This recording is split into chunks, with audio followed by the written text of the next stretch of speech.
Hi friends, welcome to Happy Life. இந்த வீடியோவில் என்ன பார்க்க போகிறோன்னா எனக்கு தெரிஞ்ச கோல்டு சேவிங் டிப்ஸ் தான் உங்கள் கூட ஷேர் பண்ணிக்க போகிறேன். ஏன் கோல்டு வந்து நம்ம சேவ் பண்ணணும், அது எந்தெந்த விதத்துலலாம் நமக்கு வந்து ஹெல்ப் பண்ணும், எந்தெந்த மெத்தட்லலாம் சேவ் பண்ணால் நமக்கு வந்து அது பெனிஃபிட்டாக இருக்கும், லாபமாக இருக்கும் அப்படின்றத நான் உங்களுக்கு இந்த வீடியோவில் ஷேர் பண்ண போகிறேன். இப்போ கோல்டு ரேட் அப்படின்றது வந்து பார்த்திங்கன்னா எல்லாருமே ஃப்ரீக்வெண்ட்டாக வந்து செக் பண்ண ஆரம்பிச்சிட்டாங்க. முன்னாடிலாம் இப்போது ரேட்டு வந்து நமக்கு நகை எடுக்க போகும்போது ஷாப்புக்கு போனதுக்கப்புறம் அந்த மாதிரி தான் தெரியும். பட் இப்போல்லாம் அப்படி கிடையாது. எங்கேருந்து வேணாலும் எப்போ வேணாலும் நம்ம ரேட் வந்து ஈஸியாக வந்து செக் பண்ணிக்க முடியும். மொதல் நாளே நமக்கு ப்ரிடிக்ஷன்ஸ் தெரியுது. நெக்ஸ்ட் டே வந்து இன்க்ரீஸ் ஆக போதா டிக்ரீஸ் ஆக போதா, அந்த அளவுக்கு வந்து நமக்கு வந்து எல்லாமே நமக்கு வந்து தெரிய ஆரம்பிச்சிருச்சு. கோல்டு ரேட் வந்து எந்த அளவுக்கு இன்க்ரீஸ் ஆகுது, நமக்கு எவ்வளோ ரிட்டர்ன்ஸ் கொடுக்குது அப்படின்றதும் நமக்கு தெரியும். லாஸ்ட் இயருக்கும் இந்த இயருக்கும் கம்பேர் பண்ணி பார்க்கும்போது அவ்வளோ சேஞ்சஸ் இருக்குது கோல்டோட ரேட்டில். 7,100 சம்திங் தான் இருந்துச்சு இந்த நியூ இயர் அப்போ. இது 7 months தான் கம்ப்ளீட் ஆகிருக்கு. அதுக்குள்ளே பார்த்தீங்க அப்படின்னா இன்றைக்கி 9,300க்கு மேலே போயிடுச்சு ரேட்டு. அப்போ வந்து நம்மளோட சேமிப்பை வந்து நம்ம தங்கத்தில் முதலீடு பண்ணும்போது அது நமக்கு லாபமாக இருக்குது. இப்போ நமக்கு ஒரு அவசர தேவைன்னு வரும்பொழுது நம்ம ப்ளெட்ஜ் பண்ணுறது மூலமாக ஈஸியாக கம்மியான வட்டியில் நமக்கு தேவையான பணமும் கிடைக்கிது. அப்படின்றதால நிறைய பேர் வந்து கோல்டில் வந்து இன்வெஸ்ட் பண்ணுறாங்க. நகை நம்ம போட்டுக்கிறோம், அதெல்லாம் தாண்டி கோல்டுன்றது ஒரு பெஸ்ட் இன்வெஸ்ட்மெண்ட் அப்படின்ற மாதிரி நினைக்கிறாங்க எல்லாம். அதுக்காக நம்ம லோன் வாங்குறது, நமக்கு கடன் அதிகமாக இருக்கும்போது போய் கோல்டு வாங்குறது, இதெல்லாம் வந்து தவறான விஷயம். இப்போ நம்மக்கிட்ட இருக்கிற சேமிப்பை வந்து நம்ம வந்து கோல்டில் எப்படிலாம் பண்ணலாம் அப்படின்றத மட்டும் நான் உங்களுக்கு இந்த வீடியோவில் சொல்கிறேன். ஆக்சுவலி வந்து டிஜி கோல்டு சேவிங் டிப்ஸு ஸ்பெஷல் டிப்னு சொல்லியே செப்பரேட் வீடியோ போட்டிருக்கேன். எல்லாருமே நீங்கள் எந்த சேவிங் ஸ்கீம் ஜாயின் பண்ணியிருந்தாலும், இது வரைக்கும் சேவிங்ஸே நான் எதுவுமே பண்ணலை அப்படின்னாலும் தயவு செஞ்சு ஒரு டிஜி கோல்டு சேவிங் ஸ்கீம் ஆப் வந்து உங்கள் மொபைலில் ஓப்பன் பண்ணிக்கோங்க. அது தங்கமயிலாக இருக்கலாம், போத்தீஸாக இருக்கலாம், இல்லை உங்களுக்கு பிடிச்ச எந்த கடை வேணாலும் இருக்கலாம். இந்த மாதிரி நமக்கு முடிஞ்ச தொகையை போட்டுக்கலாம் அப்படின்னு சொல்கிற ஸ்கீம் எங்கே இருக்கோ நீங்கள் விசாரிச்சுட்டு நீங்கள் போட்டுக்கலாம். எனக்கு தெரிஞ்சு இப்போ நம்ம காயினாக ஃபிசிக்கல் கோல்டாக பர்ச்சேஸ் பண்ணிக்கிறதுக்குன்னு பார்த்தீங்கன்னா தங்கமயில் இருக்குது அண்ட் போத்தீஸ் இருக்குது. இது ரெண்டுத்தில் எதில் வேணும்னாலும் நீங்கள் வந்து போட்டுக்கலாம் அமௌண்ட்டு. இதில் 100 ரூபாயிலேருந்தே நீங்கள் உங்கள் சேமிப்பை தொடங்கலாம் அப்படின்னு சொல்லிட்டு சொல்கிறாங்க. 330 நாள் முடிஞ்சதுக்கப்புறம் நம்ம கோல்டு காயினோ கோல்டு ஜுவல்லோ வந்து வாங்கிக்கலாம். திரும்ப அமௌண்ட் கொடுப்பாங்களான்னு கேட்டிங்கன்னா கண்டிப்பாக வந்து கொடுக்க மாட்டாங்க. இப்போ வந்து அன்னன்னைக்கு நம்ம கட்டுற பணத்தை அப்படியே கோல்டாகவும் மாற்றி வச்சிடுறாங்க. இப்போ 1 கிராம் நீங்கள் வந்து வாங்க போகிறீங்க அப்படின்னா 9,500 கிட்ட வந்துடுது, வேஸ்டேஜ் ஜிஎஸ்டி எல்லாமே சேர்த்து. இப்போ ஒரு 10,000 ரூபாய் இருந்தால் தான் 1 கிராம் கோல்டு வாங்க முடியும், அந்த அளவுக்கு வந்துருச்சு. ஸோ நமக்கு மொத்தமாக போய் வாங்க முடியாது, நம்மக்கிட்ட செலவுகள் அதிகமாக இருக்கும் பொழுது ஃபிக்ஸட் அமௌண்ட்டும் சேவ் பண்ண முடியாது அப்படின்னா நீங்கள் தாராளமாக வந்து டிஜி கோல்டு சேவிங் ஸ்கீமில் வந்து கொஞ்சம் கொஞ்சமாக அமௌண்ட் போடலாம். அதனால் மாதம் ஃபிக்ஸடாக 1000 ரூபாய் கட்ட முடியும் அப்படின்னா தயவு செஞ்சு டிஜி கோல்டு போடாதீங்க. ஏன்னா அது மெச்சூர்ட் ஆகும்போது வேஸ்டேஜ் நம்ம தான் பே பண்ணணும். இந்த மந்த்லி ஸ்கீமில் வந்து பார்த்தீங்க அப்படின்னா வேஸ்டேஜ் நம்ம பே பண்ண தேவையில்லை. ஈவன் ஜுவல் வாங்கினாலும் சரி, காயின் வாங்கினாலும் சரி. அதனால நீங்கள் மாதம் ஃபிக்ஸட் அமௌண்ட் பே பண்ண முடியும்னா மந்த்லி ஸ்கீம் போயிடுங்க. எக்ஸ்ட்ரா இருக்கிற அமௌண்ட் சேவ் பண்ணுறதுக்கு மட்டும் டிஜி கோல்டு ஸ்கீம் வந்து யூஸ் பண்ணுங்கள். இந்த டவுட் வந்து நிறைய பேர் வந்து கன்ஃபியூஸ் பண்ணிக்கிறீங்க. அதனால தான் நான் வந்து இந்த வீடியோவில் சொல்கிறேன். 100 ரூபாயா போடாமல் 106 இந்த மாதிரி போடுங்க. 106 போடும்பொழுது பார்த்தீங்கன்னா இனிஷியல் டேஸில் 0.011 கிராம்ஸ் வந்து ஆட் ஆகும். அதுக்கு வந்து பெனிஃபிட்டாக 0.001 கிராமும் வந்து ஆட் ஆகும். இதே மாதிரி பெனிஃபிட்டில் 0.001 அதாவது 1 மில்லிகிராம் ஆட் ஆகி வரும்போது ஒரு 100 டைம் இது மாதிரி நம்ம போடும்போது 100 மில்லிகிராம்ஸ் வந்து இந்த பெனிஃபிட் மூலமாகவே நமக்கு கிடச்சிருது. இதே நீங்கள் 100 ரூபாய் போட்டிங்கன்னா அந்த பெனிஃபிட்டில் வந்து 1 ரூபா வந்து 1 மில்லிகிராம் வந்து ஆட் ஆகாது. இதை பார்த்தீங்கன்னா செப்பரேட் வீடியோவே ஒரு 2-3 வீடியோஸ்க்கு முன்னாடி போட்டிருப்பேன் பாருங்கள். டிஜி கோல்டு ஸ்பெஷல் சேவிங் டிப்ஸ் அப்படின்னு சொல்லி போட்டிருப்பேன். போத்தீஸ்க்கும் போட்டிருக்கேன், தங்கமயிலுக்கும் போட்டிருக்கேன், செக் பண்ணி பாருங்கள். அந்த மாதிரி டிஜி கோல்டு ஸ்கீம் நீங்கள் ஓப்பன் பண்ணிவிட்டு ஃபஸ்ட்டு ஒரு 150 டேஸ் மட்டும் அமௌண்ட் போடுங்க. அதுக்கப்புறம் வந்து நீங்கள் புதுசாக ஒரு டிஜி கோல்டு ஓப்பன் பண்ணிவிடுங்க. ஏன்னா லாஸ்ட் டேஸ் ஆக நமக்கு வந்து கம்மியாகுது பெனிஃபிட்டு. அந்த பெனிஃபிட் இல்லாமல் நம்ம ஏன் சேவ் பண்ணணும் அப்படின்னு உங்களுக்கு சொல்லியிருக்கேன். ஒரே மொபைலில் எப்படி 2 ஸ்கீம் ஓப்பன் பண்ணலாம் அப்படின்றதுக்கும் நான் வந்து வீடியோ போட்டிருக்கேன்.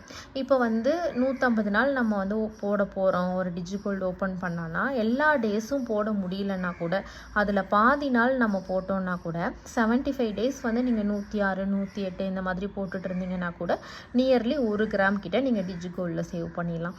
ஸோ ஃபஸ்ட்டு வந்து நம்ம டிஜி கோல்டு சேவிங் ஸ்கீம் நம்ம மொபைலில் கண்டிப்பாக இருக்கணும். ஏதோ ஒரு ஷாப்போடது இருந்துச்சு அப்படின்னா நமக்கு டக்குன்னு ஒரு இன்ட்ரெஸ்ட் வரும். ஐயோ நம்ம சேவ் பண்ணலாமே, கோல்டு ரேட் இந்த அளவுக்கு ஏறுதுங்கும் போது நம்ம உடனே வந்து அமௌண்ட் போட்டுடலாம். இப்போ ஷாப்புக்கு போயிட்டு ஸ்கீம் ஓப்பன் பண்ணி போடுறது, கோல்டு காயின் வாங்குறதுலாம் பார்த்திங்கன்னா நம்ம ஒரு 5000 சேர்த்து வைப்போம்.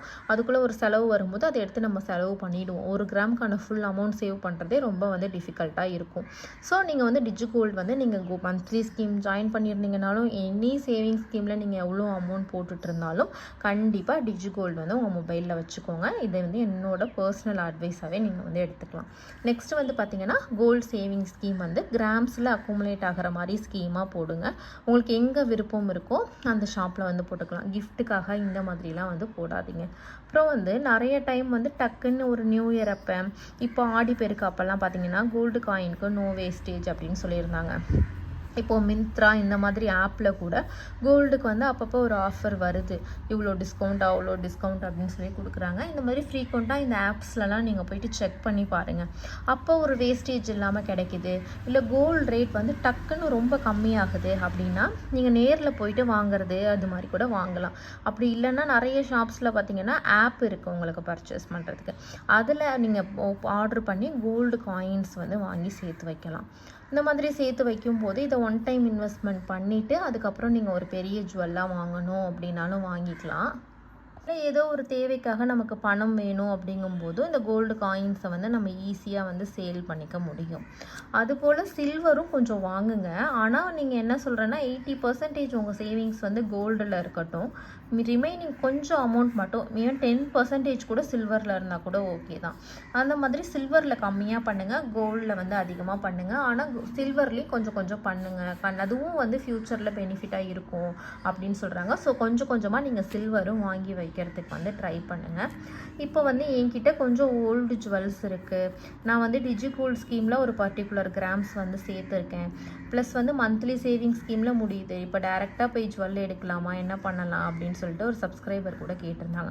உங்ககிட்ட இருக்கிற ஓல்டு ஜுவல்லையும் டிஜிகோல்டில் காயின் பர்ச்சேஸ் பண்ணிவிடுங்க. இதெல்லாம் ஒன் டைம் டெபாசிட் பண்ணிவிட்டு எல்லாத்தையும் சேர்த்து அதுக்கப்புறம் நீங்கள் ஒரே ஜுவல்லாக எடுக்கும் பொழுது தான் உங்களுக்கு வந்து லாபமாக இருக்கும். அண்ட் இதுவும் நான் நிறையா டைம் உங்களுக்கு சொல்லியிருக்கேன். ஒரு ஷாப்பில் நீங்கள் போயிட்டு இப்போ ஜாயின் பண்ணுறீங்க, 11 மாதம் ஸ்கீம் வந்து ஜாயின் பண்ணுறோம். இப்போ நம்மக்கிட்ட கொஞ்சம் கோல்டு காயின்ஸும் இருக்குது, யூஸ் பண்ணாத கொஞ்சம் ஜுவல்ஸும் இருக்குது, கையில் அமௌண்ட்டும் கொஞ்சம் நான் சேவிங்ஸாக வச்சுருக்கேன். இதெல்லாம் சேர்த்து நான் ஒரு பெரிய நகையாக எடுக்கணும் அப்படின்னு பிளான் பண்ணுறேன்னா அப்படியே போய் அதை கொடுத்துட்டு வேஸ்டேஜ் இதெல்லாம் பே பண்ணி நீங்கள் வந்து வாங்குறது உங்களுக்கு லாபமாக இருக்காது. இப்போ ஒரு ஃபங்க்ஷன், மேரேஜ் இந்த மாதிரினா நம்ம வேறு சிச்சுவேஷனுக்கு அதை நம்ம வாங்கி தான் ஆகணும். இப்போதைக்கு எனக்கு நீடு இல்லை ஜுவல்லு, 11 மந்த்ஸ் வெயிட் பண்ணுறதால எனக்கு எந்த ஒரு இஷ்யூவும் இல்லைன்னா உங்ககிட்ட இருக்கிற ஓல்டு கோல்டு இருக்கு இல்லையா, அதை வந்து ஒன் டைம் டெபாசிட் பண்ணிவிடுங்க. ப்ளஸ் உங்ககிட்ட கொஞ்சம் சேவ் பண்ண அமௌண்ட் இருந்துச்சுன்னா கொஞ்சம் அமௌண்ட்டாக இருந்தால் கூட பரவாயில்ல, அதுவும் வந்து நீங்கள் ஒன் டைம் டெபாசிட்டில் வந்து டெபாசிட் பண்ணிவிடுங்க. இதில் ரெண்டுத்துலேயும் சேர்த்து ஒரு பர்டிகுலர் கிராம் வந்து ஆட் ஆகிருக்கும். இது கூட இப்போ 11 மந்த்ஸ் கழித்து நீங்கள் வேஸ்டேஜ் ஜிஎஸ்டி இல்லாமல் இந்த காயினுக்கு எடுத்துக்கலான்னு சொல்லிட்டு உங்களுக்கு வந்து ஒரு பாண்ட் கொடுத்துருவாங்க. அதுக்கப்புறம் நீங்கள் மந்த்லி சேவிங் ஸ்கீமும் ஜாயின் பண்ணி கட்டிகிட்டே வரும்போது அதில் வந்து ஒரு பர்டிகுலர் கிராம் வந்து உங்களுக்கு சேர்ந்துருக்கும். அப்போது இது மூணுத்தையும் சேர்த்து எடுக்கும் பொழுது பார்த்தீங்கன்னா அழகாக உங்களுக்கு பிடிச்ச மாதிரி ஒரு பெரிய ஜுவல்லாகவும் எடுக்கலாம். இதுக்கு வந்து வேஸ்டேஜ் வந்து ஒரு பெரிய நகைக்கு வந்து பார்த்தீங்கன்னா எவ்வளோ கிராம்ஸ் போகும் அப்படின்னு சொல்லி யோசிச்சு பாருங்கள். இப்போ ஒரு 10% வேஸ்டேஜில் எடுத்தால் கூட ஒரு 40 கிராம் எடுக்கும்பொழுது உங்களுக்கு 4 கிராம் போயிடும் வேஸ்டேஜ். அந்த 4 கிராமுக்கும் சேர்த்து நம்ம தங்கமாக வாங்கிக்கலாம். இந்த மாதிரி பிளான் பண்ணி ஒன் டைம் இன்வெஸ்ட்மெண்ட் பண்ணிவிட்டு அதுக்கப்புறமா நீங்கள் வாங்குங்க. டைரெக்டாக போயிட்டு கொடுத்து வாங்கும்பொழுது உங்களுக்கு லாஸ் வந்து வேஸ்டேஜ் மூலமாக ரொம்ப அதிகமாக வரும். கோல்டு ஜுவல் நான் யூஸ் பண்ண மாட்டேன், ஒரு இன்வெஸ்ட்மெண்ட்காக தான் வாங்குறேன் அப்படின்னா தயவு செஞ்சு ஸ்டோன்ஸ் உள்ள மாதிரி ஜுவல்லோ இல்லை ஹை வேஸ்டேஜ் இருக்கிற மாதிரி ஜுவல்ஸோ வந்து நேரடியாக போயிட்டு வாங்காதீங்க.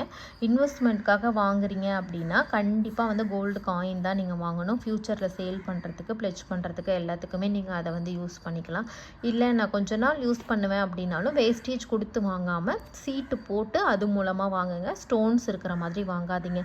எனக்கு இது ரொம்ப பிடிச்சிருக்கு, நான் இதை எக்ஸ்சேஞ்ச் பண்ணவும் மாட்டேன், சேல் பண்ணவும் மாட்டேன், நானே வச்சுப்பேன் அப்படின்ற சிச்சுவேஷனில் இருந்தால் மட்டும் நீங்கள் ஸ்டோன் வச்ச மாதிரி ஜுவல் வாங்குங்க. இல்லை அப்படின்னா நீங்கள் ஸ்டோன்ஸ் வந்து அவாய்ட் பண்ணிவிட்டு இமிட்டேஷன் மாதிரி வாங்கிக்கிறது தான் ஸ்டோனில் வந்து பெஸ்ட்டாக இருக்கும் அப்படின்னு தோணுது.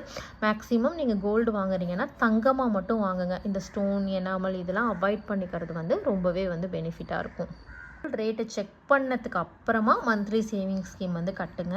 கோல்டு ரேட் ரொம்ப அதிகமாக இருக்கும்போது சேவிங் ஸ்கீமில் நீங்கள் அமௌண்ட் பே பண்ணிங்கன்னா ஒவ்வொரு மாதமும் கம்மியான கிராம்ஸ் தான் ஆட் ஆகும். அது 11 மாதத்துக்கு பார்க்கும்போது ரொம்ப பெரிய டிஃப்ரென்ஸ் வரும். அதனால கோல்டு ரேட் செக் பண்ணிவிட்டு ஓரளவுக்கு கம்மியாக இருக்கும்போது சீட்டு கட்டினீங்கன்னா உங்களுக்கு ரொம்பவே லாபமாக இருக்கும் அப்படின்னு நான் நினைக்கிறேன். அப்புறம் நேற்று ஒரே ஒரு கமெண்ட் மட்டும் கிவ் அவே அனௌன்ஸ்மெண்ட்டில் வந்து வந்துருந்துச்சு. இது வந்து நீங்கள் இது இல்லைன்னா உங்கள் சேனலை ரன் பண்ண முடியாதுன்னு பண்ணுறீங்க போல் அப்படின்ட்டு. நான் வந்து இந்த மாதம் இருக்கிற ஃபுல்லாக எல்லாம் பண்ணணும், நீங்கள் சேனலை சப்ஸ்கிரைப் பண்ணணும், ஷேர் பண்ணியே ஆகணும்னு நான் யாரையுமே வந்து சொல்லலை. எனக்கு வந்து இந்த மாதிரி சப்போர்ட்டாக இருந்த சப்ஸ்கிரைபருக்கு நான் ஒரு கிஃப்ட் மாதிரி கொடுக்கணும் அப்படின்றதுக்காக தான் நான் பண்ணுறேன். பட் நான் அதை எதை வச்சு சூஸ் பண்ண முடியும் அப்படின்னு நீங்கள் நினைக்கிறீங்க? உண்மையாக ரொம்ப நாள் ஃபாலோ பண்ணவங்க கமெண்ட் பண்ணியிருந்தா தானே எனக்கு தெரியும் அவங்க பண்ணியிருக்காங்கன்னு. அதை தான் நான் அந்த வீடியோவில் வந்து மென்ஷன் பண்ணியிருந்தேன். இப்போ இந்த மந்த் எண்டுக்குள்ளே நான் மேக்ஸிமம் ஒரு 5 வீடியோ அந்த மாதிரி தான் நான் அப்லோட் பண்ண முடியும். அதில் வந்து பார்த்து நான் சூஸ் பண்ணுறேன் அப்படின்னு தான் சொல்லியிருந்தேன். அண்ட் வந்து எல்லாருக்குமே ஒரு இன்டர்வெல்லில் நான் வந்து கொடுத்துடணும், எனக்கு சேனல் தொடர்ந்து சப்போர்ட் பண்ணுறவங்களுக்கு இவங்கள விட்டுருவேன் இவங்களுக்கு கொடுக்க மாட்டேன்னு நான் சொல்லலை. ஒரு பர்டிகுலர் இன்டர்வெல்லில் கொஞ்சம் பேருக்கா நான் வந்து கொடுத்துடலாம் அப்படின்னு பிளான் பண்ணுறேன் அப்படின்னு சொல்லியிருக்கேன். இதில் என்ன நெகட்டிவ் இருக்குது அப்படின்னு எனக்கும் தெரியல. இந்த வீக் வந்து என்னால் இந்த ஃப்ரைடேக்கு மேலே வீடியோ வந்து போட முடியாது. நெக்ஸ்ட் வீக் வந்து மண்டே டு ஃப்ரைடேக்குள்ளே யார் யாரை கிவ் அவேக்கு செலக்ட் பண்ணியிருக்கேன், என்ன கிஃப்ட் கொடுக்க போகிறேன் அப்படின்ற வீடியோ வந்து நான் அப்லோட் பண்ணிவிடுவேன். இது வந்து நான் ஒரு பெரிய கோல்டு காயினோ இந்த மாதிரி நான் எதுவும் கொடுக்க போகிறது கிடையாது. இதனால் நீங்கள் பார்க்கணும் அப்படின்னு நான் சொல்ல மாட்டேன். நீங்கள் வந்து சப்போர்ட் பண்ணுறவங்க கமெண்ட் பண்ணால் தான் நீங்கள் பண்ணுறீங்கன்னு எனக்கு தெரியும் அப்படிங்கிற ஒரு இன்ஃபர்மேஷனை தான் நான் ஷேர் பண்ணேன். அதை நிறைய பேர் நீங்கள் பார்த்துட்டு தப்பாக புரிஞ்சிருக்கிறதுக்கும் வாய்ப்பு இருக்குது. அந்த கிளாரிஃபிகேஷனுக்காக தான் நான் இந்த வீடியோவில் இந்த இன்ஃபர்மேஷனை சொல்கிறேன். வீடியோ கண்டிப்பாக யூஸ்ஃபுல்லாக இருந்திருக்கும்னு நினைக்கிறேன். யூஸ்ஃபுல்லாக இருந்துச்சுன்னா சேனலை சப்ஸ்கிரைப் பண்ணிக்கோங்க. வீடியோவை கடைசி வரைக்கும் பார்த்த எல்லாத்துக்குமே ரொம்ப நன்றி.